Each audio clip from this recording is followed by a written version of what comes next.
Eu sou humano e, portanto, nada do que é humano me é estranho.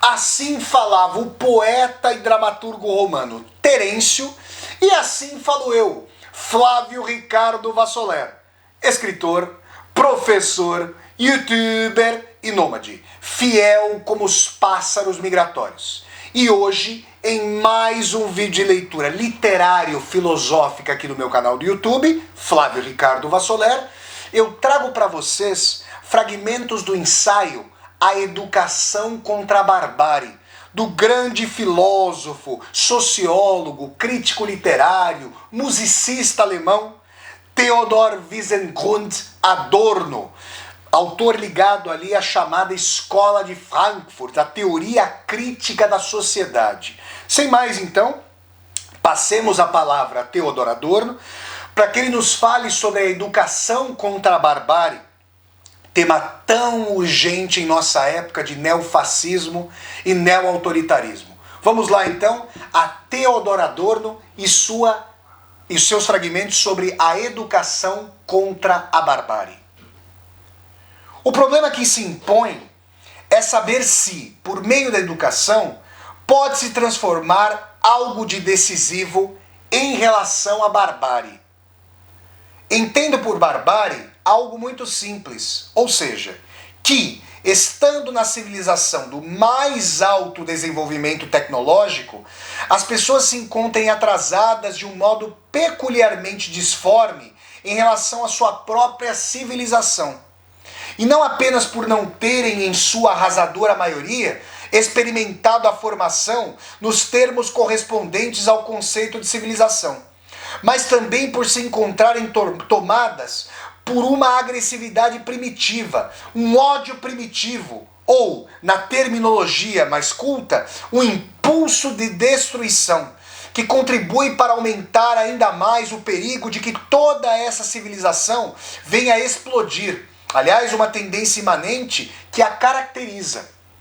Considero tão urgente impedir isso que eu reordenaria todos os outros objetivos educacionais por essa prioridade. Entendo como sendo fatores objetivos nesse caso, em relação à possibilidade de desbarbarização pela educação, e aí o arguidor havia apontado a necessidade de se analisar os fatores psicológicos para a questão, no que Adorno replica, né?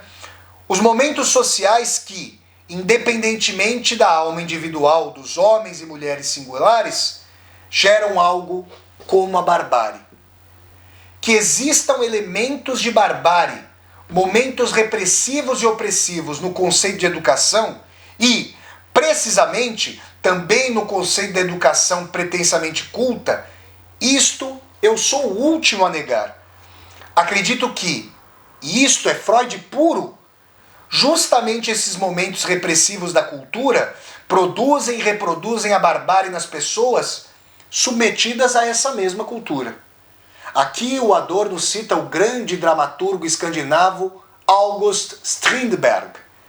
Como eu poderia amar o bem se não odiasse o mal? A possibilidade de sublimar de tal modo os chamados instintos de agressão, acerca dos quais inclusive Freud manifestou concepções bastante diferentes durante sua vida, de maneira que justamente eles conduzam a tendências produtivas. Portanto, creio que na luta contra a barbárie, ou em sua eliminação, existe um momento de revolta que poderia ele próprio ser designado como bárbaro, se partíssemos de um conceito formal de humanidade. Mas já que todos nós nos encontramos no contexto de culpabilidade do próprio sistema, ninguém estará inteiramente livre de traços de barbárie. E tudo dependerá de orientar esses traços contra o princípio de barbárie, em vez de permitir seu curso em direção à desgraça. A forma de que a ameaçadora barbárie se reveste atualmente é a de, em nome da autoridade, em nome de poderes estabelecidos, praticarem-se precisamente atos que anunciam, conforme sua própria configuração, a deformidade, o impulso destrutivo e a essência mutilada da maioria das pessoas. Suspeito que a barbárie existe em toda parte em que há uma regressão à violência física primitiva, sem que haja uma vinculação transparente com objetivos racionais na sociedade, onde exista, portanto, a identificação com a erupção da violência física. Por outro lado, em circunstâncias em que a violência conduz, inclusive, a situações bem constrangedoras, em contextos transparentes para a geração de condições humanas mais dignas, a violência não pode, sem mais nem menos, ser condenada como barbárie. Se examinarmos mais de perto os acontecimentos que ocorrem atualmente na rebelião estudantil, e Adorno está falando aqui do contexto do ano de 1968, não só na França, mas especificamente na Alemanha, ele que é um autor alemão, então descobriremos que de modo algum se trata, nesse caso, de erupções primitivas de violência, mas em geral de modos de agir politicamente refletidos. Se nesse caso esta reflexão é correta ou equivocada, isso não precisa ser discutido agora. Mas não é verdade que se trata de uma consciência deformada, imediatamente agressiva. Os acontecimentos são entendidos, na pior das hipóteses, como estando a serviço da humanidade. Creio que, quando um time de fora que vence é ofendido e agredido no estádio, ou quando um grupo de presumíveis bons cidadãos agride estudantes, ainda que só mediante palavras, podemos apreender de um modo radical, a partir desses exemplos tão atuais, a diferença entre o que é e o que não é barbárie. A reflexão pode servir tanto à dominação cega como ao seu oposto. As reflexões precisam, portanto, ser transparentes em sua finalidade humana. A competição é um princípio, no fundo, contrário a uma educação humana. Eu vou repetir isso aqui, porque questiono o ethos, o pathos, a deformação, a sociopatologia da nossa época. A competição é um princípio, no fundo, contrário a uma educação humana. Um ensino que se realiza em formas humanas, de maneira alguma, ultima o fortalecimento do instinto de competição. Quando muito, é possível educar dessa maneira esportistas, mas não pessoas desbarbarizadas. Em minha própria época escolar, lembro que nas chamadas humanidades, a competição não desempenhou papel algum. O importante era realizar aquilo que se tinha aprendido. Por exemplo, refletir acerca das debilidades do que a gente mesmo faz, ou sobre as exigências que colocamos para nós mesmos, ou sobre a objetivação daquilo que imaginávamos. Trabalhar no sentido de superar representações infantis e infantilismos dos mais diferentes tipos. Talvez eu possa voltar mais uma vez a certas questões fundamentais da tentativa de uma desbarbarização mediante a educação. Freud fundamentou de um modo essencialmente psicológico a tendência à barbárie e, nesta medida, sem dúvida acertou na explicação de uma série de momentos, mostrando, por exemplo, que por intermédio da cultura as pessoas continuamente experimentam fracassos, desenvolvendo sentimentos de culpa subjacentes que acabam se traduzindo em agressão. Tudo isso é muito procedente, tem uma ampla divulgação e poderia ser levado em conta pela educação, na medida em que ela finalmente levar a sério as conclusões apontadas por Freud, em vez de substituí-las pela pseudo-profundidade de conhecimentos de terceira mão. Mas no momento, refiro-me a uma outra questão. Penso que, além desses fatores subjetivos, existe uma razão objetiva da barbárie, que designarei bem simplesmente como a falência da cultura.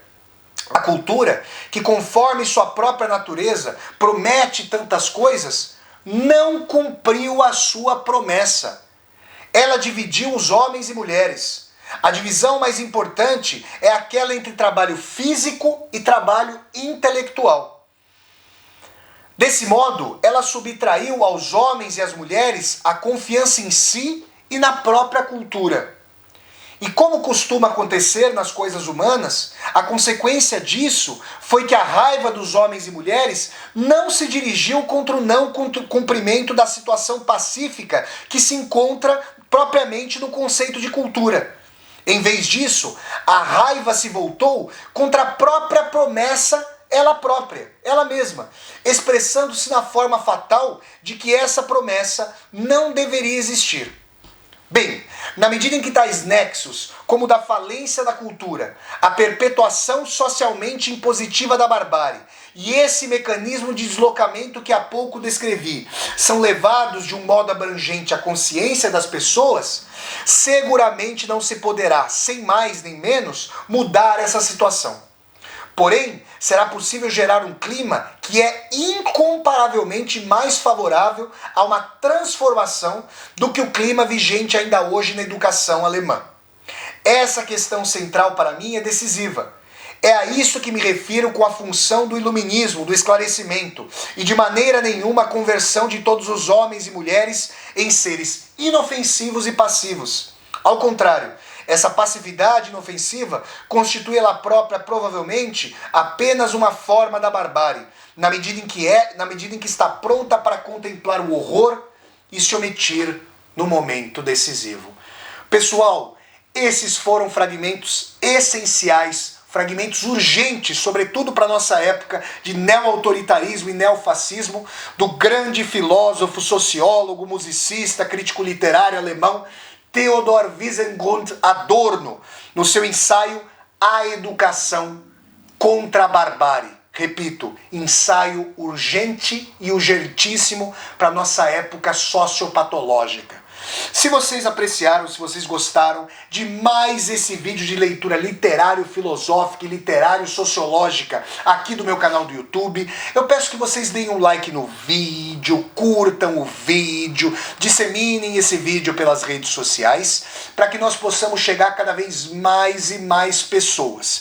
Se você está chegando ao canal pela primeira vez, seja muito bem-vindo e bem-vindo. Eu peço que você se inscreva aqui no canal, toque a sinetinha para poder receber as notificações e deixe aqui embaixo desse vídeo o seu comentário para que nós possamos conversar. E mais, aqui embaixo desse vídeo você vai encontrar uma tecla chamada Seja Membro. Se você gosta dos meus vídeos de leitura literário-filosófico, literário-sociológica, se você gosta das minhas aulas ao vivo, das resenhas de filmes e das resenhas de livros, considere a possibilidade de se tornar um membro ou uma membro humanista aqui do meu canal e, segundo sua situação financeira, apoiar financeiramente, apoiar esse meu projeto de universidade aberta no YouTube. É só clicar na tecla Seja Membro e aí escolher uma faixa de membro humanista para você apoiar este canal, pessoal. Então até o próximo vídeo de leitura literária, gente, e tchau, tchau!